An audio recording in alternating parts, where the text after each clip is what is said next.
So do you have any concerns?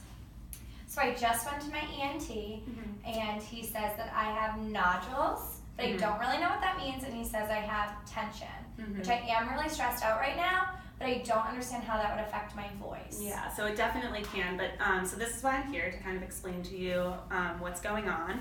So I have this picture actually of your vocal folds because it's hard to describe things without having a visual.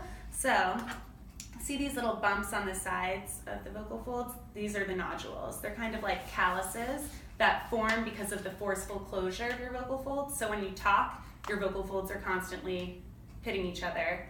And these nodules form as a way to protect the vocal folds. So here you can see when your vocal folds come together, there's kind of these spaces, and that's kind of what causes the breathiness in your voice.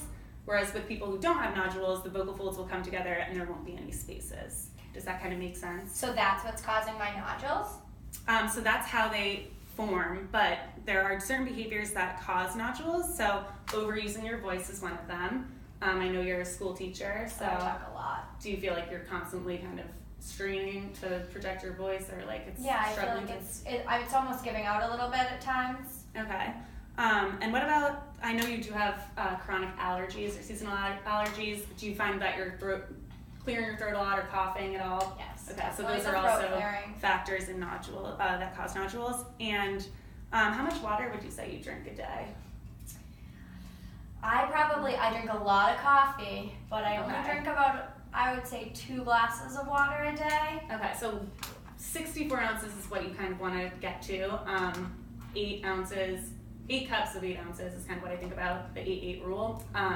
And coffee's okay. I'm not going to tell you to stop drinking it, but caffeine and alcohol, those are all kind of, they do the opposite, obviously, of water. They dehydrate you.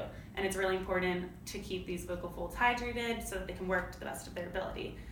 Should I be like writing down how many cups of coffee I have a day, cups of water I have a day? Well, there is this app on that you can use on your iPhone for tracking how much water you are drinking, and it's really helpful because obviously, who really counts? I would not. There's too much going on in my day to remember how much water I'm drinking. Yeah. So that would be really helpful. Exactly.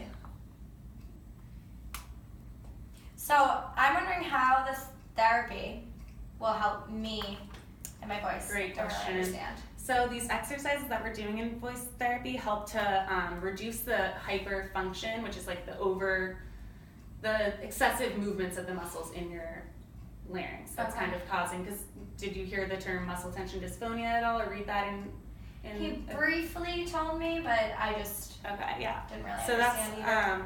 The excessive muscle movement, which in your case it's hyperfunction, which is like too much movement. And so these exercises will really help to stretch out your vocal folds and strengthen them and kind of get back to this normal pattern of movement that we need in order to project or use our voices. Does that make sense? It does.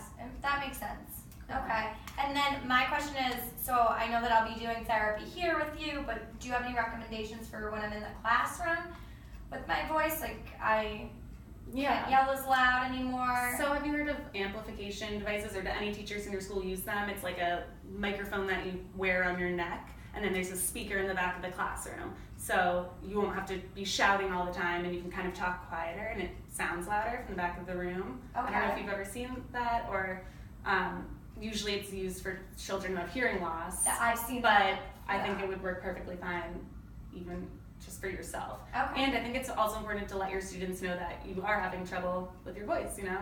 I know third graders are kind of crazy, but I think it would still be helpful to let them know. Okay.